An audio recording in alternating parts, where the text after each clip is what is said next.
Greetings everyone, this is Rambling Collector here, and we are back with another book review for you all today. And this time we're going to do a non-fiction review, but not just any non-fiction review. We're going to be talking about Jennette McCurdy's autobiography, I'm Glad My Mom Died. And if the title alone of this book does not entice you enough, then you may know who Jennette McCurdy is. She is Sam Puckett from the popular series of iCarly and Sam and Cat. But that is not all there is to her, which unfortunately is what a lot of people assume. At least until this book came out, which, might I say, has to be one of the most messed up books I've ever read. And yet I finished this thing within 3 days because I could not put it down whatsoever. With that being said, let's talk about it. So first of all, what are my overall thoughts? Well, for one, I feel like at times this book plays out as a diary rather than a novel in some cases, which provides the context of the author speaking to the reader directly at times. I actually felt this way similarly when I was reading Will Smith's autobiography, known as Will. So in some cases like this, it felt like we were getting not only a peek into Jennette McCurdy's life, but also hearing her talking directly to us, the reader.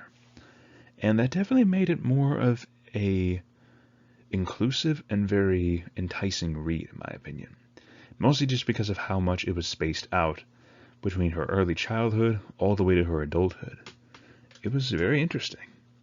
Not only that, but this also provides an in-depth look at Jennette's time at Hollywood, from her beginnings as a child actress to her iCarly and Sam and Cat days, the latter of which she does not shy away from some of the grittier details. Or grislier, I should say, because the one thing that stands out throughout all of this is that McCurdy goes on to proclaim herself about how she has done extra roles and things like the X-Files or NCIS, doing child victims more often than not, which is kind of messed up when you think about it, since the only reason she even got into acting in the first place is because of her mother, or rather I should say her mother forced her into acting. And Jennette, not knowing any better, simply went along with it because she wanted to make her mother happy. And I will be addressing more of that in continuing on. But regardless though, one of the things that I really liked reading about in this book, in regards to the iCarly days, was definitely about reading about her friendship with Miranda Cosgrove, which was an incredibly wholesome moment that brought a smile to my face every time. Hearing how Jennette kind of idolized her in a way, as if Miranda was someone that she had never met before, and yet seemed to idolize a little bit, because she was everything Jennette wanted to be at that moment, and wasn't as bogged down by her mother, or parents, I should say. Whereas in Jennette's case, her mother follows her around everywhere, bathes her constantly, and even performs what I like to call exams. Very intrusive exams, might I say. But hearing Miranda and Jennette and how they met on the iCarly set and just got to know each other through social media and laughing and just having a good time, and even reading further about it after Jennette talks about her, eating disorders that she deals with to Miranda, and then later on in one final chapter where it shows Miranda trying to get Jennette to come back for the iCarly reboot. And you can definitely feel the friendship between these two, and I absolutely love it every single time. And I could just feel the friendship between these two as I was reading it. Now for the big one. The complex feelings that she has towards her mother, along with her struggles with various eating disorders, such as anorexia and bulimia, were difficult topics to read about, which is why it made me happy to read about her progressive road towards recovery at the time of this novel. As in, I know she's probably doing better a lot now, but around the time of this novel, it shows her progressively making recovery, at the very least, which I am extremely grateful for to hear about that. Now, for the relationship between Jennette and her mother, I will say that was definitely one of the biggest parts of this book, is of course Jennette's relationship to her mother, because her mother is the one who wanted Jennette to act in the first place, because in my perspective, it essentially has Jennette's mom wanting to live out her dreams through Jennette, sacrificing her daughter's health and happiness to fulfill a dream that she never got to. And in my opinion, that is just the lowest thing to do. Now, don't get me wrong. I've seen moments where Jennette's mom does care for her, but they are so few and far between. I'm sorry, but it seems like this book focuses a lot on the highlights of the abusive moments, which is definitely necessary, but by God, does it not paint a pretty picture. Especially with the fact that Jennette's mother was coaching Jennette into doing anorexia at a young age. Like, seriously, first of all, guys, this was a child, a growing child that was being taught to count their calories in order to stay small and childlike throughout their life. And the fact that Jennette seemingly did not know any better until a little bit further on when she started having those doubts of saying, why do I have to keep doing this? Like those small little nuggets of doubt and wanting to question her mother that did pop up a lot more frequently over the course of her life, but in her early childhood it is definitely less prominent.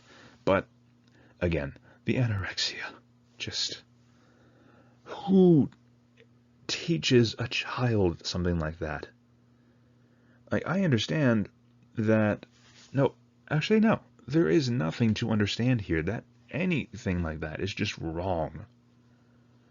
First of all, having a child acting out, being the main breadwinner of your family, despite the fact that you have other relatives who are working in showbiz, granted not as actors, but as, I want to say, helpers, maintenance workers, prop makers, all that kind of stuff.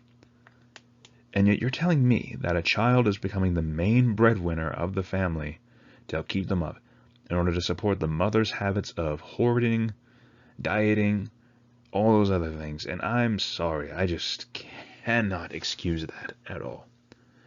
I strongly stand against abuse of any sort. Physical, mental, and especially emotional. Because this, as I'm reading it, it just filled me up with so much rage and disgust that any parent can do that to a child. It filled me with so much rage like you would not believe. But more than that, though, Jennette's journey of after she leaves the iCarly and Sam and Cat roles and goes on her own, we see her dealing with things such as severe alcoholism, as well as bulimia, where she will eat food, binge on food, and then purge it out of her system, which ultimately results in her losing a tooth, because the enamel in her teeth had so worn down enough to the point that she actually loses a tooth. That is a terrifying thing to think about. And more than that, though, we also see her issues with Dan Schneider, the creator of iCarly and so many others. We see how he has a bit of a temper. He is manipulative. One moment he'll bring you up, the next he'll tear you down, which is extremely wrong. And even after researching it, you'd see how some of these some of these actors like Ariana Grande, whom Jennette definitely had a beef with while working on Sam and Cat, which I kind of don't fault her for after reading her perspective. Like, I get Ariana Grande's a big star and all, but Jesus Christ. Anyways, other than that, though, hearing about her friendships with Miranda and the rest of the iCarly cast, and to be quite honest with you, it was wholesome to read those moments, but then seeing how everything just gets worse and worse with her mother, eventually dying of cancer. And I like how this book is split into two parts. It talks about before her mother died and then after. Where after, that's where the real struggle went with the severe alcoholism and bulimia, negative thoughts, all of that stuff just went skyrocketed. And it kept pulling me in every time just to see if she was going to be able to pull out of it. I was actually a bit scared after reading this, but despite the fact of knowing that Jennette, thankfully, is still here. Thank God for that.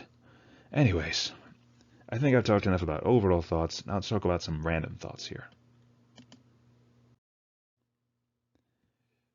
So first of all, I want to say this much. Growing up, I did not watch much of iCarly.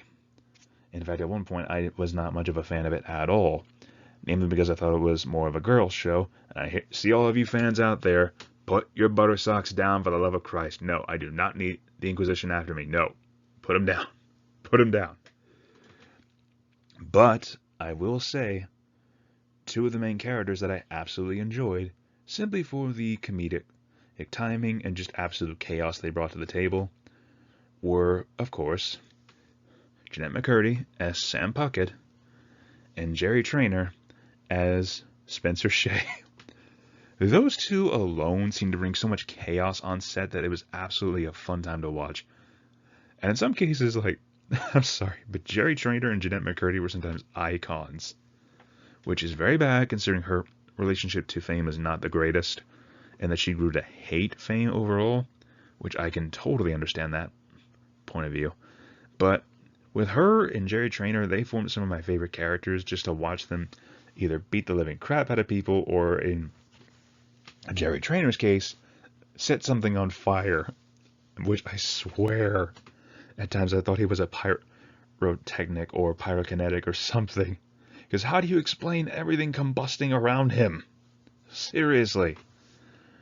But regardless, one of the things that really stuck out to me is overcoming abuse here, or at least ingrained attitudes. Because we see how a lot of Jennette is leaning on her mother a lot, and we see how she has her mother up on this pedestal, which has had to be knocked down substantially, especially after finding out about her father not being her biological father, which, adding on to that, how was it so incredibly wholesome for her to reunite with her bio dad? Even just like reconnecting a little bit at that moment, that was amazing. And it did bring a smile to my face to see that. It really did.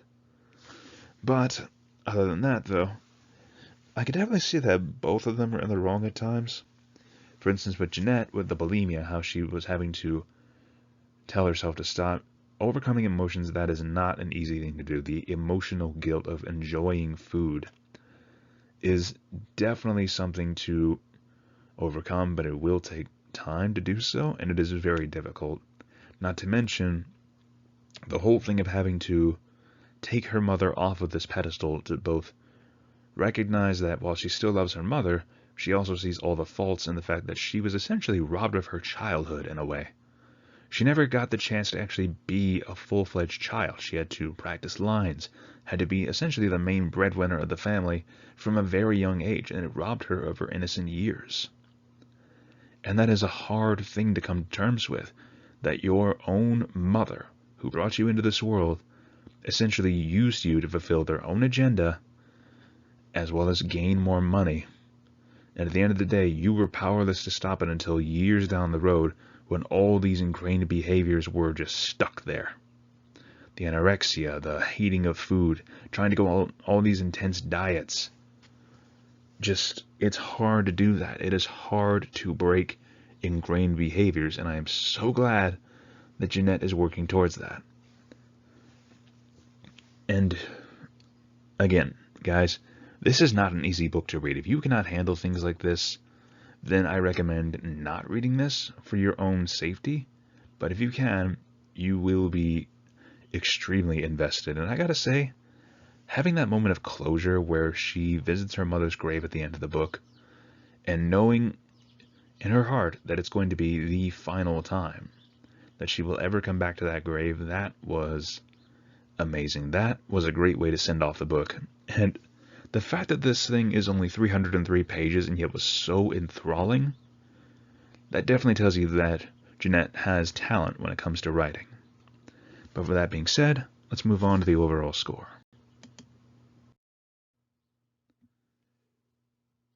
So overall, I would have to give I'm Glad My Mom Died by Jennette McCurdy a solid 10 out of 10.